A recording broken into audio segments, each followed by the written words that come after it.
veces y está teniendo un conflicto con su computadora. Igual y si con unos audífonos podría arreglarlo. Pero mientras, Ingrid, muy buenas tardes, ¿cómo estás? Gracias por tomarnos la llamada un poquito más tarde y un poquito más temprano que de lo normal, pero un poquito más tarde de lo que te habíamos dicho. Hola, hola, ¿cómo están chicos? ¿Todo bien por acá? Qué bueno. Dani, ¿logras conectarte? Y si no, más bien, ¿logras escucharnos bien? Sí, ¿verdad? Es que lo que no sé es qué tengo que hacer con el volumen. Ah, Pues nos silenciamos como la otra vez, ¿no? Exacto. ajá. Ujú. Pero yo lo estoy tratando de hacer, nada más lo subo triple y luego no me oyen. Si no, vete al Zoom y Sí. cuando no estés hablando le pones el mute, creo que Así con lo eso. hago. Claro. Así, ah, bueno. Ahorita también, pero el tema no es ese, Sí. sino el tema es que acá o los oigo en la computadora o los oigo allá. No, pues escúchanos más bien acá. Pero si le pongo silencio en la computadora, cuando yo hable no se va a oír en la transmisión. No, sí. Sí se oye. Ah, Sí, Ingrid, escucha bien. sí. Sí, Bueno, porque ya no le pongo. muteas tu micrófono. Pero bueno, ahorita lo vamos revisando. Pero bueno, Sí.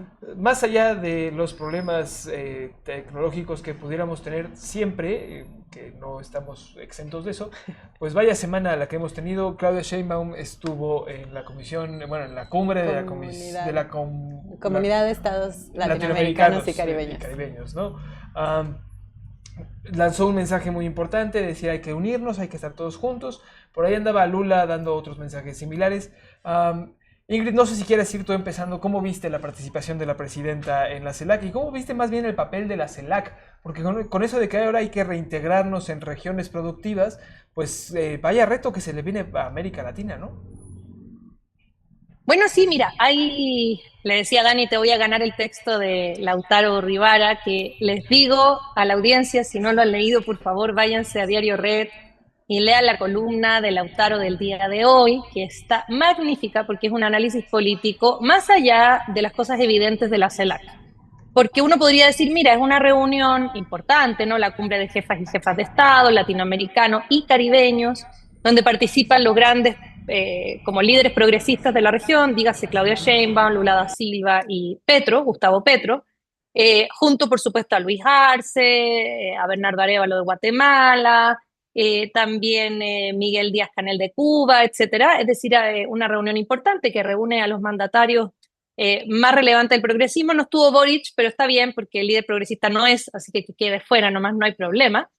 Y la verdad es que este encuentro, además de pasarse, digamos, la presidencia de pro tempore, que se llama, de Xiomara Castro a Gustavo Petro, que se fue como un gesto, ¿no? Donde Petro va a ser el encargado, digamos, en este próximo periodo. También se habló, por supuesto, a propósito de los aranceles y a propósito de la crisis en la que estamos justo ahora. Y claro, uno escucha y un poco son, digamos, las mismas narrativas en términos de los llamados a unidad, eh, la multilateralidad. Petro hace ahí una mague como de que debiéramos negociar con China, lo menciona, y por supuesto apelar al desarrollo de Latinoamérica, ¿no? La unidad, la solidaridad, etcétera, etcétera. Y hay algo interesante que es esta apuesta de todos los mandatarios por hablar a favor de Cuba, Venezuela, Nicaragua y Palestina, que yo no había escuchado nunca que hubiera un consenso, un semiconsenso, pues ya ven que tres países se salieron, pero los demás que estén a favor de eso. Entonces sí habla muy bien, digamos, de este rechazo a los bloqueos económicos. Claudia Sheinbaum lanza, digamos, unas frases muy fuertes diciendo que se rechaza, como históricamente lo ha hecho México, todas las sanciones y bloqueos comerciales, no al bloqueo de Cuba, no al bloqueo de Venezuela. Me parece muy importante este gesto que tuvo Claudia. Y por supuesto, todos los mecanismos de integración, ¿no? Es decir, cómo se van a tomar las decisiones y esto de que hay un consenso suficiente, aunque hayan países que no estén de acuerdo en algunas cosas, como Argentina, bueno, que sabemos, ¿no? Los países fachos más Nicaragua, que por razones absolutamente contrarias, pero también opuestas, tampoco quiso suscribir el acuerdo este que se llama la Declaración de Tegucigalpa. Eso en resumen de la CELAC. Ahora, la lectura política que uno puede ir dando de esta situación es preguntarse, bueno, ¿cuál es el rol de Latinoamérica en todo esto? O sea, porque si todos los líderes hablan de que el mundo se está reorganizando, hay un cambio de hegemonía actual, lo estamos viviendo, ¿no? Una transición hegemónica, como dice Lautaro. ¿Qué va a pasar con Latinoamérica en esa transición hegemónica? ¿Dónde vamos a quedar? Lamentablemente, y siendo realistas, Latinoamérica está quedando donde siempre, que es básicamente siendo el patio trasero de Estados Unidos. no va a cambiar de lugar. Y dice Lautaro, de manera muy inteligente, que aun cuando esta transición hegemónica se resuelva por la vía de la paz, por la vía armada, por la vía de la guerra económica, por la vía de una multilateralidad entre China, Rusia y Estados Unidos, pase lo que pase, siempre Latinoamérica va a quedar ahí sujeta a ser el patio trasero, según la doctrina Monroe, de Estados Unidos, siendo considerado como territorio de Estados Unidos, ¿no? Y ahí es donde él dice, y nos rompe el corazón, pero es cierto, que aun cuando China o Rusia conformen una multilateralidad, a ninguno le va a importar Latinoamérica, y es cierto, ¿no? Porque al final nosotros somos considerados como ese territorio estadounidense. Lo mismo que va a pasar con Taiwán respecto de China, lo mismo que pasa con Ucrania respecto de Rusia, es decir, son territorios de estos grandes imperios, de estas grandes potencias, donde en realidad nosotros no nos va a tocar ahí ninguna defensa, ¿no? Nadie nos va a defender de esos países. Más bien Latinoamérica tiene que defenderse a sí misma. Y dice, Xiomara Castro dice, el mundo se reorganiza, y Lautaro dice, sí, pero Latinoamérica se va convirtiendo en periferia cada vez más, ¿no? Tanto por, digamos, los rezagos que tiene el continente respecto de estas potencias, es decir, cómo las potencias hoy en día ya están en la generación de productos con una innovación y tecnología que Latinoamérica ni por si acaso está, digamos, al día, más el hecho de que nosotros seguimos tratando de industrializarnos a la antigüita, que sería, digamos, estas industrias que contaminan y que son extractivas. O sea, nosotros seguimos extrayendo minerales, básicamente. Cuando el resto del mundo está creando chips y cuestiones de innovación, nosotros estamos aquí sacando litio, sacando cobre, sacando no sé qué, y eso de alguna manera nos deja a nosotros en la periferia, ¿no? Hay infraestructuras regionales que, según, digamos, dice Lautaro, ¿no? Según la CEPAL, ya envejecieron. O sea, nuestras estructuras envejecieron, seguimos dependiendo de la inversión extranjera, todos los países, siempre decimos, oh, somos territorio de inversión extranjera, seguimos teniendo un retraso tecnológico tremendo en robótica, etcétera, en vehículos eléctricos, ¿no? Y por lo tanto hay que pensar si reindustrializar Latinoamérica implica quedarnos con estos eslabones productivos del siglo pasado o dar un salto, y ahí me gusta lo que dice Lautaro, porque dice como China, ¿no? Que China no va paso a paso, China se salta los pasos, ¿no? Y se adelanta y no le importa seguir las reglas del juego, porque en el fondo este juego capitalista, ¿para qué seguimos las reglas, no? Así que me parece muy interesante. Él dice que hay que ser escépticos. Esto significa que hay que atender a nuestros propios intereses, encontrar mínimos en Latinoamérica y jamás seguir esperando que van a llegar unos salvadores externos a velar por nosotros, porque eso no va a ocurrir. Así que bueno, un gran resumen. Y en ese sentido, de no seguir buscando a esos salvadores de lejos, fuera de Latinoamérica, pues justo la CELAC es muy importante por ser de las únicas comunidades de estados que no incluyen a las grandes potencias como Estados Unidos o Canadá, ¿no?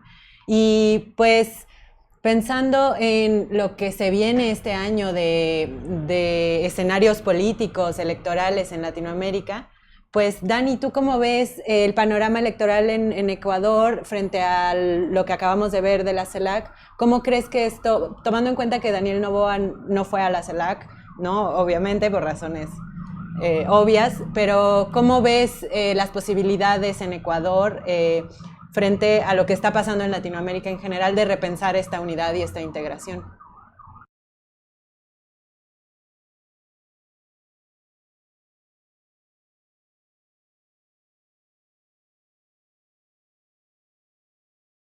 No escuchas a Dani, ¿verdad? Ahorita que estaba hablando. No, porque está muteado, está sin sonido su micrófono, solo el micrófono. Tendría que sacarle ¿Me escuchas? Ahí sí, ahí sí. Aquí tendríamos que bajarle. Es que fíjense, les voy a contar que estamos ahora divididos. Tenemos de aquel lado la redacción y de este lado mi espacio. Entonces, tenemos que estar aprendiendo a hacer eso de súbele, bájale, súbele, porque entonces estamos haciendo aquí unas trampas de la tecnología para que no estemos las tres allá encimados y sobre todo porque ahí tienen más cosas para el programa, ¿no? Pero, a ver, hay dos cosas que me parece importante lo que acabas de preguntar, Luciana, que es el asunto de qué pasó, ¿no? ¿Todo bien? Ah. Sí, todo bien, todo bien. Bueno, el asunto de la relevancia de esta elección en Ecuador. ¿Y por qué? Es la primera, bueno, ustedes saben que nosotros, Ingrid y yo, siempre tenemos una gran discusión con el tema de China y Xi Jinping, ¿no? Ella siempre Siempre. o China, China, China, yo siempre digo aguas con China, porque la salida no es salir de Guatemala y entrar a Guatepeor con el tema de, huimos del marido golpeador o de la mamá golpeadora y entonces vamos a buscar a un marido golpeador. O sea, yo siempre he pensado que eso no es la salida. Y ahora, leyendo al artículo de Lautaro, las dos estuvimos de acuerdo en que le estaba acertando 100% al asunto, ¿no? Porque efectivamente ellos también funcionan en términos estratégicos y quizá no les parezca relevante ni a Rusia ni a China estar peleando con algo que Estados Unidos considera su territorio, mientras ellos tengan no se metan con sus territorios, ¿no? Entiéndase Ucrania, ya vimos el resultado de que Estados Unidos quiera ahí meterse en Ucrania, o en el caso de China, Taiwán, las zonas de influencia de cada uno como... Entonces, lo que decía es, América Latina, asúsate, o sea, ponte las pilas porque estás quedando en la periferia. Y estás quedando en la periferia, eso también hay que tenerlo claro porque hemos tenido, salimos de nuestras independencias de la colonia española y entramos en una fuerte dependencia de la América para los americanos, ¿no? Y entramos en un proceso de los últimos 100 años de dominación de Estados Unidos sobre nuestros países y ellos han generado golpes de Estado, han generado guerras civiles, partieron América con el Canal de Panamá y de ahí en adelante, pero es que ha sido una cosa continuada. A veces pensamos que esa fue una política de Estados Unidos del siglo pasado y que se quedó ahí con las dictaduras y el Plan Cóndor, pero no ha cambiado. No ha cambiado y lo vimos recientemente en Honduras, lo vimos recientemente en Bolivia, o sea, lo hemos visto con esta nueva modalidad de la que ya hemos hablado, que es el lawfare, que ya es una forma más sofisticada, pero que al final sigue metiéndose. Y en el momento en que en América Latina tuvimos una posibilidad más fuerte de enfrentar lo que fue cuando estaba el Mercosur, el ALBA, ¿no? Que todavía teníamos a estos líderes muy fuertes como Castro, como Chávez, y que además estaban los Kirchner y además estaba Lula en su primera etapa y además estaba Pepe Mujica y que más o menos se formó un bloque, pues nosotros teníamos a Calderón. O sea, gracias, México, teníamos a Calderón y Colombia tenía a Duque, no sé, no, a Duque no, tenía a Uribe todavía. Bueno, Colombia, pobrecito, porque le ha durado el uribismo como 30 años, hasta ahora que pudieron zafarse de eso, ¿no? Pero nosotros acá teníamos a Calderón por un fraude que hubo, ¿no? Porque no se permitió en ese momento que México tuviera una decisión libre y avanzada. Entonces, hay que tener en cuenta eso, porque la política de Estados Unidos ha sido de intervenir una y otra vez a través de sus propias herramientas diseñadas para la dominación, ¿no? Estas democracias, procesos democráticos liberales, en donde ellos deciden que sí es democracia y que no, y cuando no, pues mandan a la cárcel a Pedro Castillo, y así, ¿no? Ha sido una política de la que dicen que es un refrán muy popular, lo resume, divide y vencerás, ¿no? Entonces, el mejor momento en el que se agrupó más gente, pues México, adiós, estaba en otro canal. Ahorita el bloque se ha corrido un poco, entonces digamos que perdimos Argentina, perdimos Uruguay, pero lo recuperamos, pero Uruguay es un país muy pequeñito. Lula regresó en unas condiciones muy complicadas, que es el gigante de América Latina, y en la vuelta y bueno, pues también la política sobre Venezuela, sobre Cuba han sido muy difíciles y entonces estamos en una situación, dice Lautaro, bastante más complicada que hace 15 años para lograr esa integración. Andrés Manuel lo intentó, lo he insistido y lo he dicho 2.500 veces, en 2021 intentó tejer a todos, invitó a todos, se armaron algunas cosas y después pues vino el desastre eh, con Pedro Castillo y con Perú y luego con Ecuador, ¿no? Después del asesinato de Villavicencio, que ahora acabamos de escuchar recientemente que la esposa de Villavicencio dice, ¿no? Que fue manipulada y que le hicieron creer que había sido obra, el asesinato de su esposo, que era candidato presidencial, había sido culpa de Correa, que así lo había dicho, y pues ahora se da cuenta que no fue, que no tuvo nada que ver. Pero todos esos intereses se mueven porque es importante eh, eh, que, digamos, que las fuerzas del mal mantengan a estos personajes generando fracturas y división a una posible integración de América Latina. Entonces, no está fácil y esa es la importancia que tiene la elección de este fin de semana en Ecuador, ¿no? O sea, si lograra las fuerzas progresistas, con todas las contradicciones que tienen nuestros países, recuperar Ecuador, que le va a costar mucho trabajo además recuperar el estado de bienestar en Ecuador. O sea, puede regresar al poder, pero eso no quiere decir que van a lograr regresar al estado en el que estaban antes de esta cosa que le han llamado, eh, ¿cómo le llaman? Malono, que es, no, Molano, ¿no? Moreno, Lazo y Noboa, ¿no? A esta triada de gobiernos que han llevado al Ecuador al desastre. Bueno, nada, o sea, a cualquiera que llegue en esos desastres, pues le va a costar mucho trabajo revertir el caos que se generó y el estado de no bienestar que han tenido, pero digamos que regionalmente tener fuerzas progresistas en Ecuador es una cosa buena. Si Bolivia logra superar las fracturas en la izquierda, que esa es la más difícil, también sería una cosa buena. O sea, si se lograran recuperar ciertos lugares, podríamos pensar en una agenda común que nos lleve en el camino si no una integración, sí unas posibilidades de tener un desarrollo más parejo regional que nos permita enfrentar tanto, o sea, sobre todo los intereses de Estados Unidos, ¿no? Entonces, esa es la importancia, la gran importancia que tiene es las elecciones de este domingo. Eso es lo que nos puede permitir ir avanzando en una agenda no, porque la CELAC es una figura que ahorita tiene Petro y la presidencia y que seguro, y tiene una agenda para la CELAC. Petro sí tiene una agenda muy internacionalista y muy regional, pero esa figura solita no, necesita tener a los gobiernos de su lado, ¿no? Para que pueda avanzar esa agenda.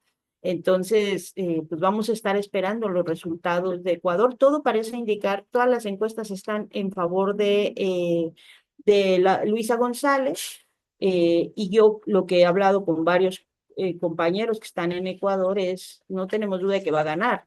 Ahora, si no tiene más de 2 dígitos de diferencia, la duda es si la van a dejar asumir en gobernar, ¿no? Si le van a reconocer, porque pues sí está haciéndose todo lo posible para no reconocerla. Entonces ahí creo que el llamado tendría que ser, o la consigna tendría que ser todos los ojos en Ecuador el domingo, ¿no? Convertirnos en todo el continente como observadores de lo que pase ahí para evitar que ocurra lo que ocurrió en México, ¿no? ¿No? O sea, no es que no ganaran, sino que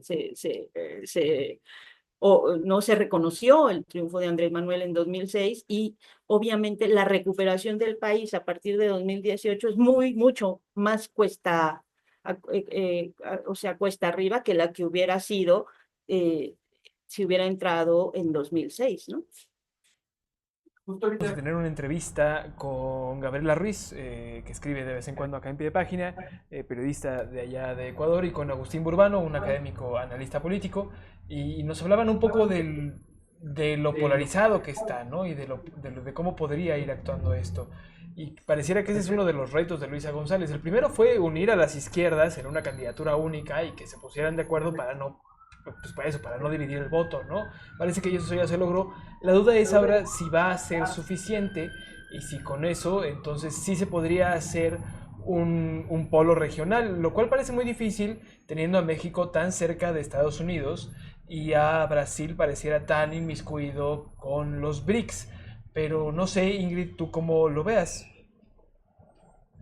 Mira, lo de Ecuador Es como un ejemplo paradigmático de lo que ocurre cuando los gobiernos, estas oligarquías neoliberales se toman un país, lo destruyen en tiempo récord y después es muy difícil retomarlo, ¿no? Estamos en una situación de mucha dificultad, donde además esta gente no sigue las reglas del juego. A mí me da mucha risa porque todo el mundo que la derecha se salta todo, la derecha es ilegal, la derecha es dictadora, hacen lo que quieren. Yo estaba entrevistando esta semana a Enzo Maquiavelo, que es un documentalista, bueno, él dice es un activista de La Colmena, que es una agrupación ahí ecuatoriana, y él publicó un documental que se llama Misterios sin resolver, y se lo bajaron de Twitter y le sacaron la cuenta, todo, pues le mandaron bots, etc.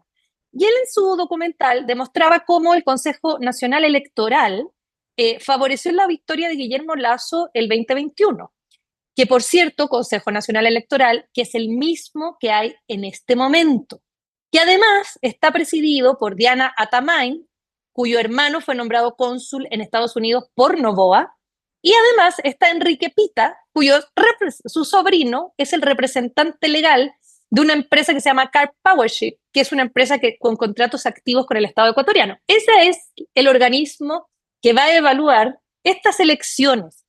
Y además, me contaba Enzo, cómo Noboa ha violado al menos 3 artículos legales en esta famosa campaña que ha hecho. Uno, que tendría que él haber delegado la presidencia en la vicepresidenta, porque él está corriendo en una campaña presidencial. Según la Constitución, no lo hizo. Según el Código de la Democracia, tendría que haber solicitado licencia sin remuneración, tampoco lo hizo. Y en tercer lugar, utilizó imágenes de un niño, un menor de edad, para su campaña, que está prohibido por la ley. No se puede usar la imagen de niños para fines proselitistas. 3 ilegalidades que a nadie le importa, que no han sido tema. A eso se le suma estas denuncias contra Diana Salazar, la fiscal, ¿no? Que creo que se fue de Ecuador. Yo no sé si ya está en el país o ya se arrancó. Pero esta señora que es muy cercana a Noboa, y las denuncias de la viuda del candidato asesinado Fernando Villavicencio, que denuncia que hay un pacto entre esta fiscal huida y Noboa para encubrir el asesinato y culpar al correísmo. Eso salió toda esta semana. Y uno dice, o sea, no tiene límite, si se fijan, no tiene límite.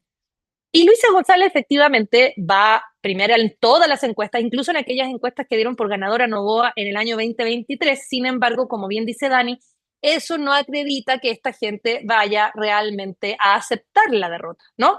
¿Por qué? Porque, bueno, son oligarquías que están haciendo negocios, que han deteriorado este país. Hoy en día Ecuador pasó de ser una referencia progresista latinoamericana con el correísmo a un país que tiene las peores tasas de homicidios dolosos, tráfico de drogas, narcotráfico, violencia, etcétera, inseguridad, bueno, eh, deuda, deuda también. Y si uno lo piensa, qué manera más rápida, ¿no?, de destruir un país a propósito de esto de la traición famosa de Lin Moreno a su partido en el 2017, y cómo después Lasso hace esta cosa de la muerte cruzada, y donde Luisa González, en ese momento, que bueno, no sé si ustedes recuerdan, pero el 2023 Guillermo Lasso no pudo, digamos, con la crisis, no pudo con las causas penales, entonces decretó esta cuestión que significa disolver el Poder Ejecutivo y Legislativo y convocar a elecciones automáticas, ¿no? En esas elecciones, Luisa González tenía todas las posibilidades de ganar. Y era Luisa y no era Rafael Correa, porque él está en el exilio porque le hicieron un lofer. Entonces, a Luisa le quedaba la alternativa con este partido que se llama Revolución Ciudadana, y casi estaba a punto de ganar cuando, asesinato de Fernando Villavicencio. Asesinato cuya fiscal culpa al correísmo. O sea, fíjense el nivel de perversidad de estas personas en ese momento. Y por eso es que este famoso Daniel Noboa, que es un junior bananero, ustedes saben que uno dice bananero porque efectivamente se dedican al negocio de las bananas, no en peyorativo. Peyorativo él sí, en todos los sentidos, excepto por ese. Pero sí, este junior, representante de estas oligarquías, como en tan poquito tiempo, 17 meses, ¿no?, lo hizo tan requete contra mal que militarizó el país, llamó a estado de excepción, hubo bandas que se tomaron una televisora, profundizó la crisis económica, tuvo una debacle energética, hubo racionamiento, apagón. O sea, ha sido realmente un desastre su gobierno, ¿no?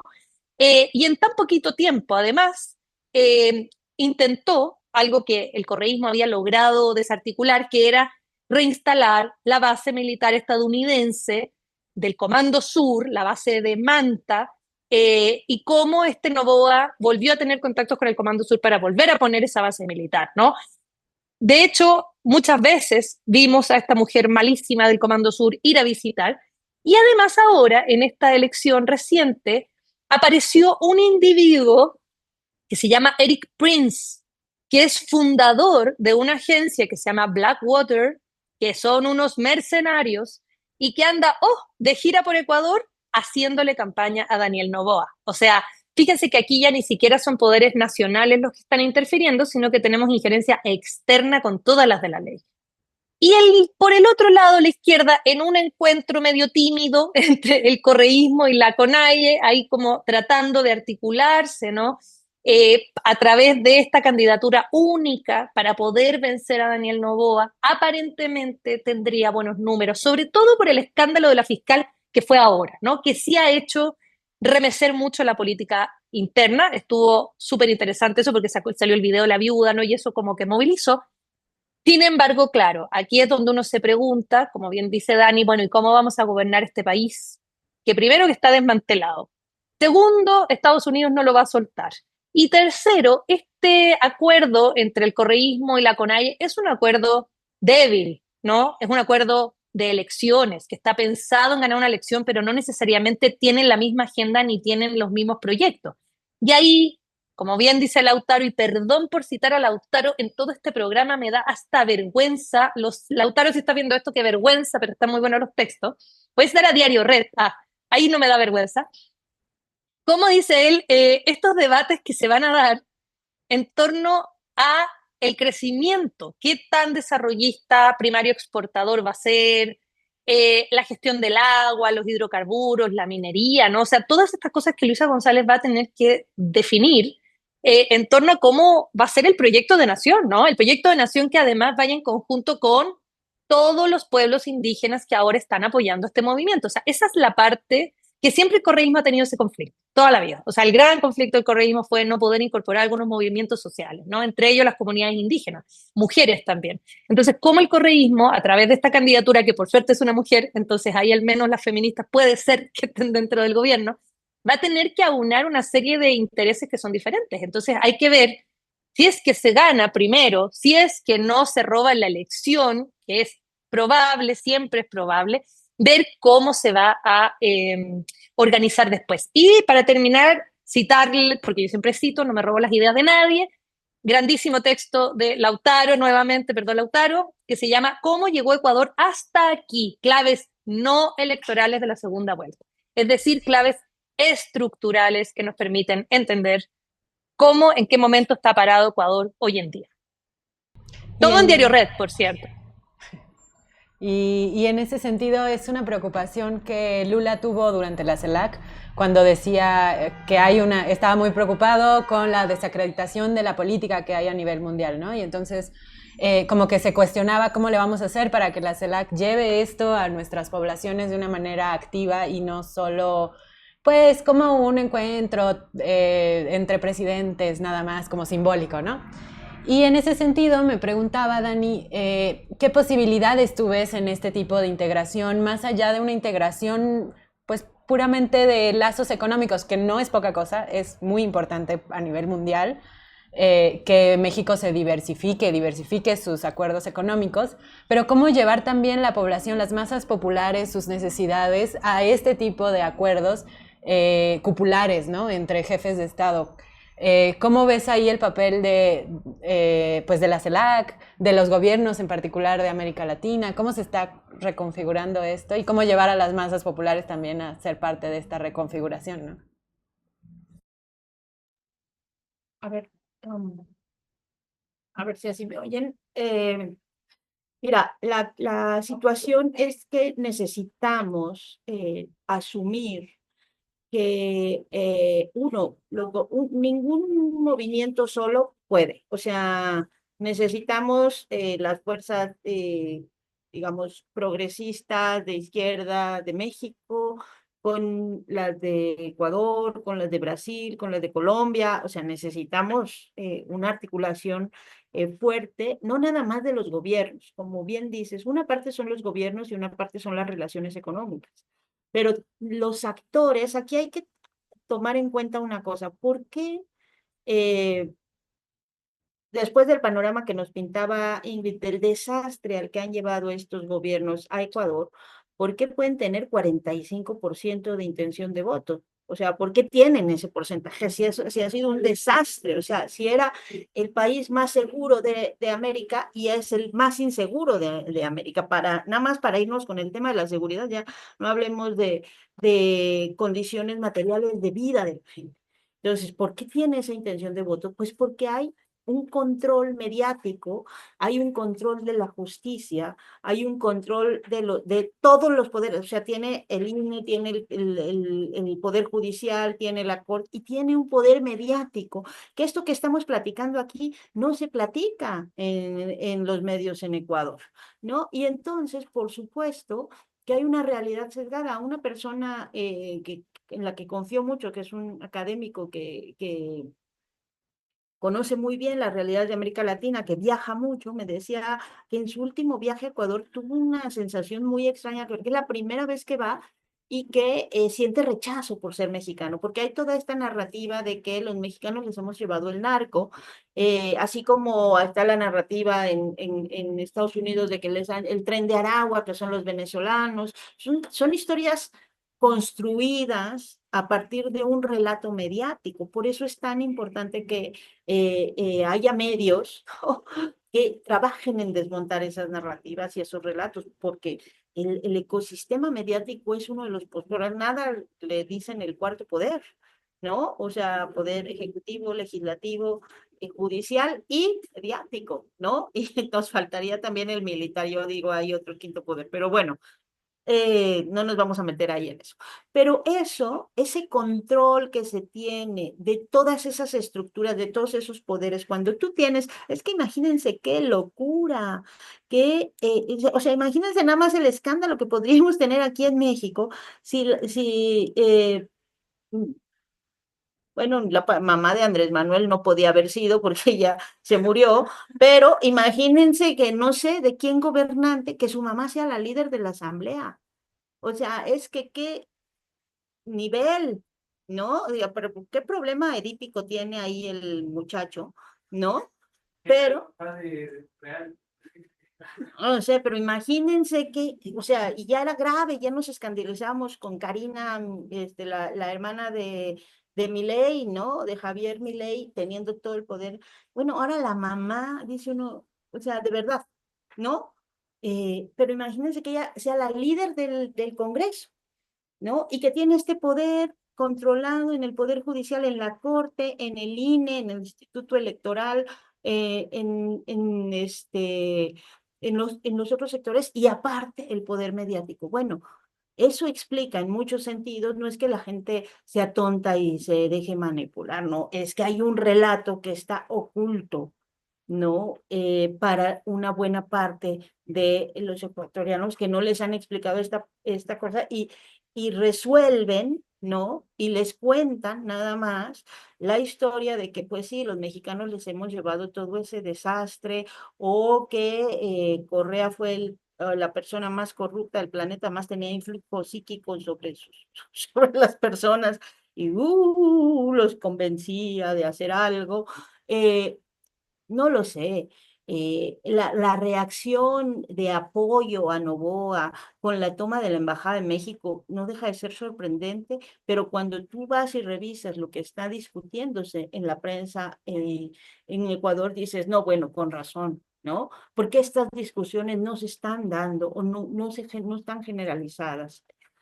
Entonces, aplican esa, ¿no? La de divide y vencerás. Por eso creo, y ahí voy la pregunta de cómo se puede lograr esa integración. Pues primero, necesitamos tener mucha formación política, muchas discusiones, mucho entendimiento de lo que está en juego. Por eso nosotros siempre la insistencia de ver las cosas a nivel regional, primero una línea histórica y luego una línea global, mundial, regional que nos permita salir de ver nuestro arbolito para empezar a entender el bosque y las estructuras y lo que se está jugando, ¿no?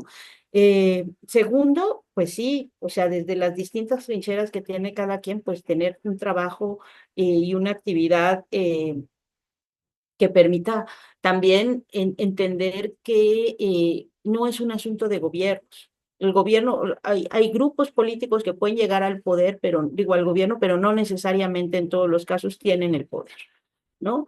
Que para eso se tienen que desmontar todas las demás estructuras de poder. Y hay países donde va más avanzadita la cosa y hay otros que vienen de regreso. Y hay otros donde parecía que estaba más avanzada la cosa y bueno, pues lo hemos dicho muchas veces, Argentina es el mejor ejemplo de que cosas que cuando creíamos que ya estaba superado, no. O sea, el regreso puede ser fatal por los errores mismos que a veces los gobiernos no quieren asumir ni entender ni mirar, ¿no? Los propios líderes políticos no están sujetos o no quieren aceptar críticas pensando que todo es nada más por hacerles daño y no hacen la debida autocrítica y entonces generan gobiernos malísimos como ese de Alberto Fernández, ¿no?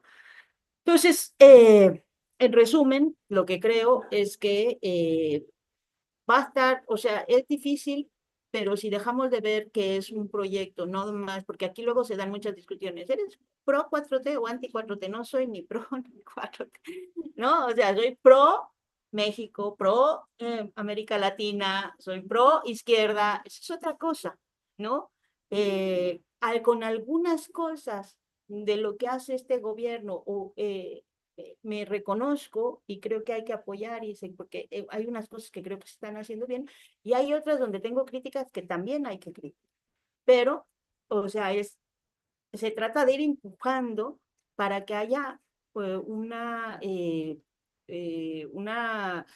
no sé, una mirada distinta hacia lo que está ocurriendo en nuestra región y dejando, y ya con eso acabo, de pensar que la respuesta va a ser vía liberarnos de Estados Unidos vía los salvadores rusos o no sé quiénes o chinos, pues no, eso no va a ocurrir, ¿no?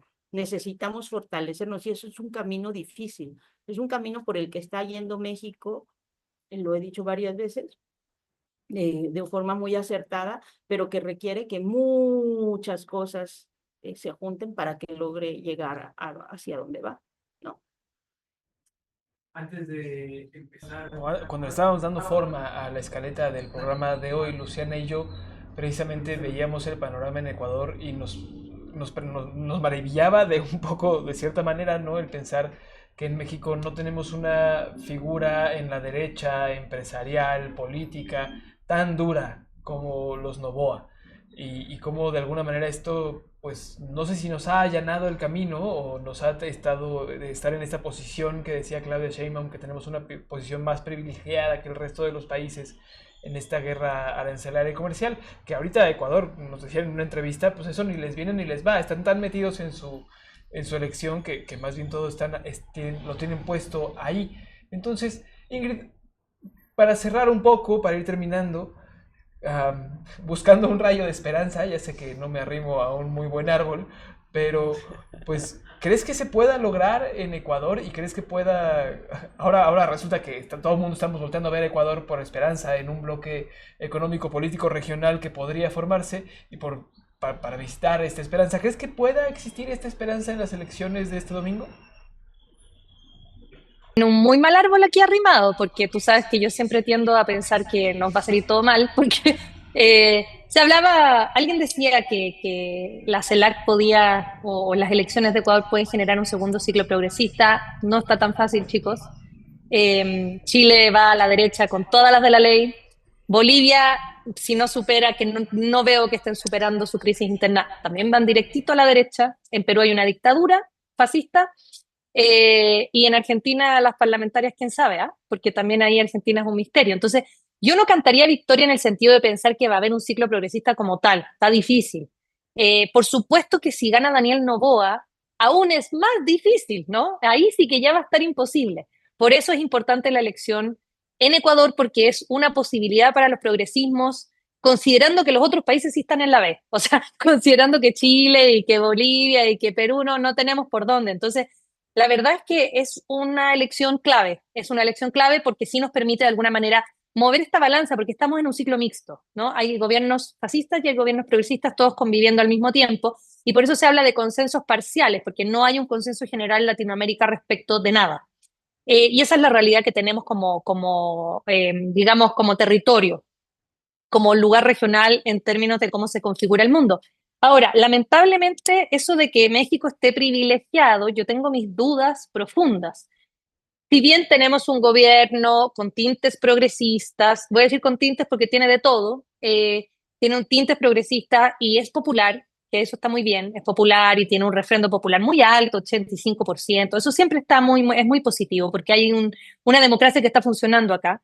El problema que tenemos es que no podemos cantar victoria, porque no es como que México no tenga esas oligarquías, México las tiene, o sea, olvídense que en México no hay oligarquías esperando a que flaquee este proyecto para venir con todo. O sea, y olvídense que México es un oasis en medio de un mundo capitalista y que México no funciona en ese sentido. Funciona exactamente igual que Ecuador y que cualquier otro país. Entonces, la verdad es que México siempre va como a contrarritmo. Yo no sé si esto que decía Dani recién, ¿no? Cuando había un ciclo progresista en la región, aquí estaba Calderón. Ya, ¿quién entiende?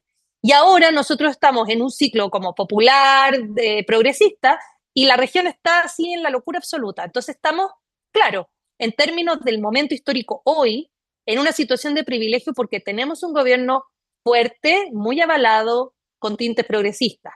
No estamos tan privilegiados por el lugar territorial real que ocupamos, porque esta frontera de 3.000 kilómetros con Estados Unidos no es algo positivo, sobre todo considerando cómo se está reconfigurando el hegemón en el mundo. Pese a lo que ocurra, sea que China le gane esta guerra comercial a Estados Unidos, lo que ustedes quieran, sí vamos a atender a la multipolaridad y eso significa que Estados Unidos va a seguir existiendo, no va a desaparecer.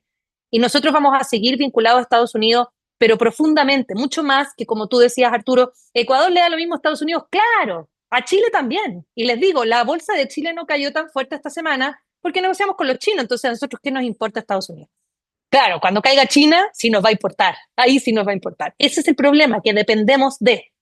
México también depende de. O sea, México no es autosuficiente aún. México no tiene una industria, digamos, tecnológica innovativa como la tienen las grandes potencias. México sigue siendo el patio trasero de Estados Unidos, al igual que el resto de Latinoamérica. Y no demos tan por seguro que vamos a mantener este movimiento popular porque al momento menos pensado, recuerden lo que pasó con el correísmo que nos sirva de ejemplo a todos para darnos cuenta de cómo un movimiento que es fuerte y que dura un montón de años y que hace muchos cambios se puede desmantelar en 5 segundos, porque así le pasó a Ecuador, en 5 segundos.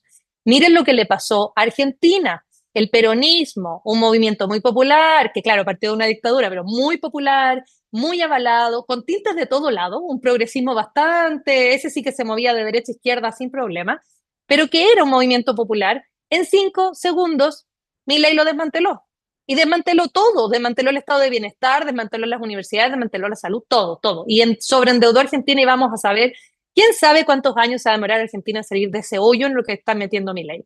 Entonces, no hay nunca que actuar o pensar, que ese es un gran problema que tiene México en general, y yo lo digo como extranjera, de sentirnos tan seguros y tan triunfalistas en una situación donde hay que tener mucho cuidado. Entonces, ahí yo estoy con Dani. Uno puede que no sea morenista, puede que no sea parte del partido, pero tampoco queremos que fracase el proyecto, porque si fracasa el proyecto, llegan las oligarquías y es mucho peor. Entonces, evidentemente que uno va a apoyar a este movimiento que hay ahora porque quisiéramos que esa fuera la solución y no que nos pase lo que le pasó al resto de Latinoamérica. Así que lamento no ser positiva, Arturo, pero ya sabes, mi espíritu conosureño de la Antártica, del frío, de la cordillera, no me evita pensar tan triunfalistamente las cosas. Así pasa, lo intenté en verdad. Sí, no, y está difícil la situación. A veces uno no, más bien está luchando porque no se profundice más esa crisis que porque haya nuevas opciones, ¿no? O árboles donde arrimarse. Pero bueno, pues muchísimas gracias. No sé, Dani, si quieres hacer un último cierre para ir pensando reflexiones finales. Déjame que no se oiga aquí doble, pero bueno, creo que ya estamos, ¿verdad? Sí, bueno, una cosa rápida, porque además pues vamos a ver qué resultado tiene esto de las elecciones en el domingo. Insisto en que hay que estar ahí vigilantes. El mundo tendría que estar, todos los países, o sea, o todos los que interesados en las fuerzas de izquierda, en todos los países tendrían que estar ahí vigilantes y diciendo, ojo, te estamos viendo, no hagas trampa. Eh, Tendríamos que estar comunicándonos, o sea, cosas que le pasaron a Ecuador, veámonos en el espejo, cosas que pasaron en México, véanse en el espejo, y así en general, ¿no?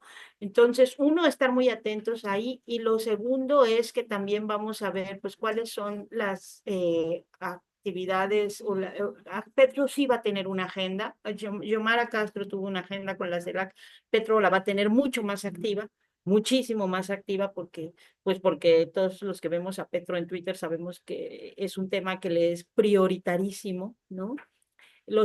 Todos los países tenemos nuestras tensiones internas, nuestras contradicciones, que también nos ocupan tiempo, pero frente a lo que está, ¿no? Y frente a esta idea de Trump de sí recuperar, es como recupero mi territorio se me estaba perdiendo, entonces ya mejor no dejo en paz a Ucrania y dejo en paz a no sé quién, porque aquí lo que me importa es amarrar lo mío, que no se me vaya, ¿no? Y entonces la ofensiva es fuerte, va a seguir siendo fuerte. Hoy mismo estaba viendo ya la presión sobre Canadá, digo, sobre Panamá, hizo que también Panamá ya firmara o tuviera algún tipo de concesión para tener base militar allá. Eh, no está fácil, pero tenemos que empezar a caminar hacia allá, ¿no? Ese es, creo, la virtud que tuvo López Obrador fue mirar que esto venía y empezar a trabajarlo antes, ¿no? No, a nosotros nos toca ahorita poner el ojo en la elección judicial, creo, que cambien esas estructuras, que se modifiquen también, o que avancen, o que haya más medios no hegemónicos, no corporativos. Y ahí respondo a una cosa que preguntaba Julián Falcón sobre el tema del microfonazo de Pablo Iglesias pues, no le voy a decir periodista, lo siento. Vito Quiles es alguien que, para empezar, es un joven que es demasiado joven para ser tan cínico, debe tener unos 30, y es como una larraquia en chiquito. Lo detestan las organizaciones de periodistas en España, han querido echar, que le quiten las acreditaciones, tiene juicios. Lo último que hizo fue poner su cuenta personal para las donaciones de la Dana, del desastre que tuvieron ahora recientemente. Y es un personaje acosador, es un personaje horrible, horrible. O sea, no todas las personas que tengan un micrófono les vamos a decir periodistas, ¿no? Eh, y que si eso justifica o no una acción violenta, pues yo diría, no le pegó, ¿no? Agarró su micrófono, lo aventó con toda intención de generar un efecto, y de decir, no tienen cabida aquí los fascistas. Y yo creo que sí es momento de decir, no tienen cabida en nuestros espacios los fascistas, porque el fascismo está creciendo mucho. O sea, se nos ha ido infiltrando desproporcionadamente en muchos espacios de nuestras vidas. El neoliberalismo nos cercenó una parte de la historia, ¿no? Ese ya será otro tema de otro mes. Pero nos cercenó, en el caso del periodismo, yo insisto, el tema del periodismo, en las funciones emancipadoras y de pedagogía social, de política del periodismo. Y luego y eso le abrió la puerta, y ahí están todos estos grupos de antiderechos creciendo y creciendo y creciendo. Pues hay que cerrarles la puerta, ya, ¿no? Ya no podemos dejar que sigan metiéndose a todas nuestras casas, ¿no? Y que desde ahí adentro, pues, nos hagan, se detonen, pongan bombas, es como caballos de Troya. O sea, ya no podemos seguirles abriendo las puertas a los discursos y a las personas que andan por la vida, aunque sea con un micrófono, con discursos fascistas. Entonces, Decía, más para regresarle, porque eso es lo que creo, en tema de periodismo, reforma judicial, lo que nos toca ahorita en México, hay muchos problemas que atender en México y hay muchas cosas que ver, el tema de las personas desaparecidas, que ha sido tema, la corrupción que sigue habiendo, las contradicciones internas. Pero hay que poner el foco en cambiar estructuras, porque las estructuras, porque es lo que al final de cuentas no nos permite salir de las broncas en las que estamos. Entonces yo con eso me quedo. Nos vemos la próxima semana. Siempre es un gusto verles y es un gusto platicar con Una ellos. postdata. Decía el doctor Frisby, a mí me gustó mucho, que tirarle un micrófono a un fascista es desarmarlo, porque su arma es precisamente lo que él dice. Entonces, el gesto de agarrar el micrófono y te callas, es no quiero escuchar más discursos antiderechos violentos que fomentan la violencia, que fomentan la muerte de las personas. Y ahí el corporativismo de los periodistas se tiene que acabar. Y lo digo así con esa firmeza porque he tenido muchas discusiones en Twitter respecto de esto de Pablo. No todos los periodistas son lo mismo. No todos los periodistas son defendibles, aunque sean periodistas. No todos somos Loret, gente. Al igual que cualquier profesión, no solo los periodistas no tienen ese halo de que porque tiene un micrófono, entonces cualquier discurso es válido, cualquier postura es válida y cualquier corporativismo es válido. No es válido. Y ahí tenemos que ser capaces de identificar no personas, sino que discursos. Si hay un discurso antiderechos, si hay un discurso que fomenta la violencia, eso no es admisible. Me da lo mismo si es periodista, si estudió periodismo, si anda con un micrófono, si anda con una libreta. Porque ahí es donde nosotros también hemos cometido el error de ser sumamente buena onda y permitir la libertad de expresión cuando hay cosas que la libertad de expresión realmente fomentan la violencia contra las personas, como por ejemplo los discursos antiderechos. Entonces, la verdad es que también ahí hay una discusión que dar en el mundo del periodismo en terminar la defensa apolítica de los colegas. Me van a perdonar. Bueno, y con eso cierro ahí para tirar la bomba y tiro la piedra y escondo la mano, como dicen. Adiós. Ya nos pasamos de nuevo, pero no importa. Sí, pues, ay, Ya nos pasamos, esperen, déjenme, es que con esto de los micrófonos ya no sé si qué es, pero ya no puedo, no, por eso no quiero interrumpir, porque no sé si se oyen voces así, pero ya nos pasamos, pero solo quiero hacer una última cosita que es decirles, lean Diario Red, la verdad, se los digo, no, o sea, lean Diario Red, América Latina. Todos somos Diario Red. Lean Diario Red. con esa recomendación nos quedamos. Y pie de Es el página. mejor Y árbol a cual pie de arrimarse página, también, chicos. ¿no? La información Por favor. real, veraz, confirmada, bien contextualizada. Y obvio pie de página, pero es que esa no la dije porque esa es lo obvio, ¿no? Es evidentemente. O sea, eso, todos o los sea, fines de creo que el semana, periodismo por honesto favor. y que nos Ujú. ayuda a construir es el más importante, porque como decía el Instituto Es- Mexicano del Sonido, el IMSS, el micrófono se ha vuelto un arma de moda y para cuidar las armas que tenemos, pues creo que hay que usarlas con mucha responsabilidad. Pero bueno, muchísimas gracias Ingrid y Daniela y andamos en comunicación.